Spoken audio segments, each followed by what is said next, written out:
in what you've done with your life thus far, is it giving you what you want? Is it giving you what you want? When you look toward the future, when you look at all that's going on out here, is there some place within yourself you say, hey, I know I need to be out there in that arena. I know I can do more than what I've been doing. I know there's some great music that I have within me that I haven't brought out here yet. Is that something that you begin to look at within yourself? See, I say if you look at your life, and if you're not getting what you want, you owe it to yourself to do something differently. If you're on a job, 85% they say of Americans go to jobs that they're unhappy. If you're doing something 8 hours a day that you don't like, it's not giving you what you want, it's not giving you a strong feeling of satisfaction and fulfillment, you're miserable, you hate to go there, you're depressed just thinking about it, you sing the Thank God It's Friday song every week. If that's what it is, you owe it to yourself to start strategically working to change directions. See, but you know what most people will do? Most people will resist change.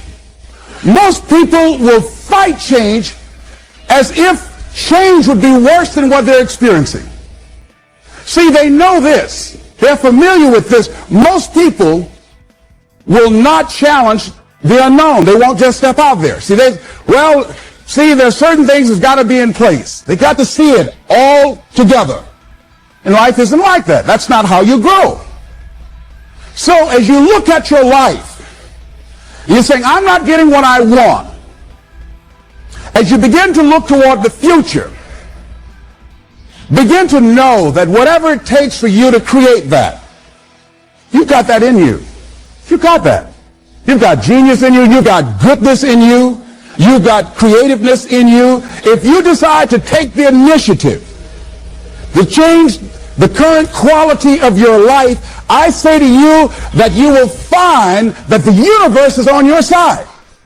That life is on your side. Now, will it be turbulent? Yes. Will it be easy? No, no. Will you have some opposition? Yes. Will I make a lot of mistakes? Yes. Will I get hurt? Yes. Yes. See, a lot of people won't try anything different in life because they don't want to get hurt. Let me tell you something. It's too much pain to duck. Pain is everywhere. You can hide under here. It will come where you are. It's everywhere. Viktor Frankl calls it unavoidable suffering. You can't duck it. But most people spend their life not wanting to deal with the pain of rejection, the pain of defeat, the pain of being disappointed, the pain of losing, the pain of failure, the pain of being criticized, the pain of not being liked, the pain. That's called life. Life is full of pain. It's everywhere. But guess what? There's no gain without pain.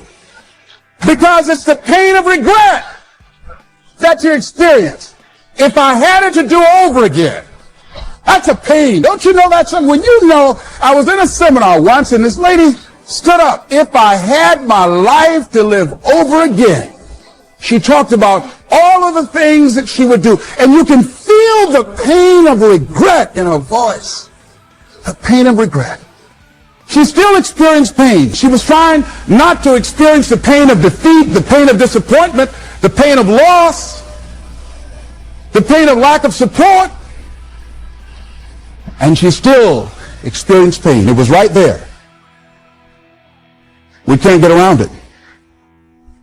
Most people are governed by their habits, their fears, and the opinions of others. A lot of people never try anything differently because they have been convinced by people in their lives that they value that they can't do it.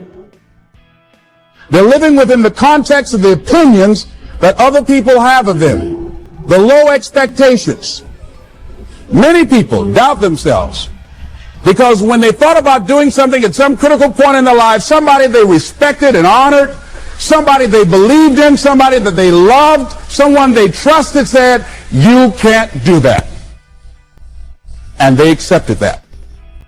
As you look at your life, ask yourself the question, What would your life be like? What would your life look like if you decided not to care what people thought of you? What would your life be like if you decided to give up some of your fears? What would your life be like if you decided to become courageous? What would your life be like? If you decided to act on your dream, if you did what you felt in your heart. You know what courageous means? Tom Ruskin and Randy Reed said. They said that courage comes from a French word which means of the heart. But how does it feel to you? He says it's courage, it takes courage to live.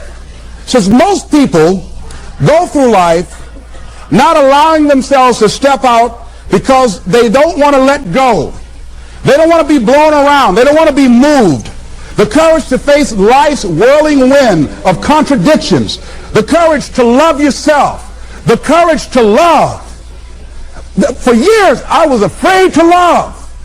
The courage to take a chance. The courage to be who you are.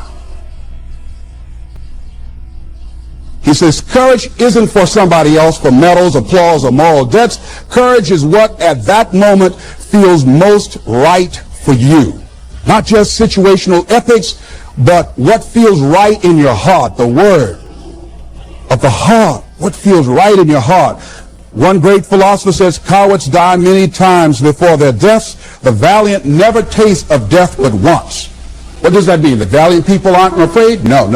It means that they experience that fear and they move forward. They move forward anyhow. Many people are dead now. Many people are allowing their dreams to die. Many people are allowing the ideas to lie dormant and collect dust. Many people have all this talent and ability that they are allowing to be buried inside of them, that they will take with them to their graves because they didn't have the courage to be who they are. And I say, as you begin to look toward the future and manifesting your greatness, it's going to take everything in you, that your life deserves the concentrated effort to begin to look at how is it that I can express more of me? How is it that I can bring my ideas out here now? How is it? And start living with a sense of urgency, because you're here today, you're gone today. Life is unpredictable. It's uncertain. There are no guarantees. No guarantees out here at all. So holding back, what are you waiting on? Ask yourself, what's the benefit of your waiting? What's the benefit of your not living your dream? What's the benefit of not listening to yourself? Oh, please, listen to yourself.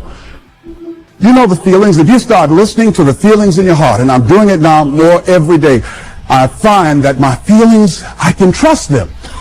And I say to you that as you look toward the future, you look at life on a daily basis, if there's something that you have been given, if you've heard something within yourself that you know that what you're doing now doesn't fit for you, it doesn't work for you, it's not giving you what you want, and there's something else that you want to do, don't allow that inner doubt in you to talk you out of it, to build a case on why you can't have it, to tell you why you're not good enough. You ignore that inner voice and all of the external voices. Don't judge the possibilities for what you can do based upon the circumstances, because the circumstances won't determine who you are. Don't determine what you're able to do based upon your resources. Don't determine what's possible for you based upon where your life is right now. Where your life is right now is not you. That's just what it is right now. But the possibilities for you are unlimited. If you're in a rebuilding process, it's unlimited. If you're coming back from adversity and devastation, it's unlimited of what you can do. That's the capacity of human beings. It doesn't matter how many mistakes you've made. It doesn't matter how many flops you've had. It doesn't matter how much money you've lost. In fact, I see it only as an investment of what you learn from life. Not losses, but investments of what's possible for you. And I say to you that once you start listening to yourself, and as you begin to act on your dream, as you start just trying to find your way, doing what you can with what you have, you will start seeing things opening up for you. You'll start attracting people. You say, where'd they come from? Things will start coming together, clicking for you. You say, whoa. You start brainstorming. Ideas will come out of nowhere as you focus on it. The key to it is to begin to focus on what it is you want to do. Why, Les? Why is that important? Because as you focus on that which you want to do, that which we focus on, that which we give our energy to, it will begin to multiply. It will begin to expand. It will begin to develop your consciousness. And out of that comes your greatness. Out of that comes a commitment. Out of that comes a passion for life. Out of that comes a special power that you have in you that you haven't even called on yet. See, the powers that we have will never reveal themselves if we don't challenge them, if we don't put ourselves in a position where we have to use them. So one of the most important things is reading a book that's a really interesting book called Instant Millionaire, and the guy said, put yourself in a position where you can't retreat, where it's do or die, sink or swim. Here's what you'll find out. You'll develop incredible swimming skills. You'll find yourself stroking unlike you've ever seen before. Through the inspiration of desperation, you'll become more creative than ever before. So what is it? How do we handle that whole piece? Throw your whole self into it. See, most people go at it tentatively. They don't give all their stuff. They don't concentrate. They don't put everything they've got in them. One guy wrote a book called All You Can Do Is All You Can Do. And all you can do is enough. But he said, make sure you do all you can do. And if we're honest this evening, we know that we haven't done all we can do. So as we look at the future, we can decide that from this day forward, as I look at my personal relationships, if I look at my professional relationships, if I look at my family relationships, if I look at all the dimensions of my life, looking at myself mentally, emotionally, and spiritually, I'm going to do all I can do to develop me, to bring my talent out here, to make a contribution to life,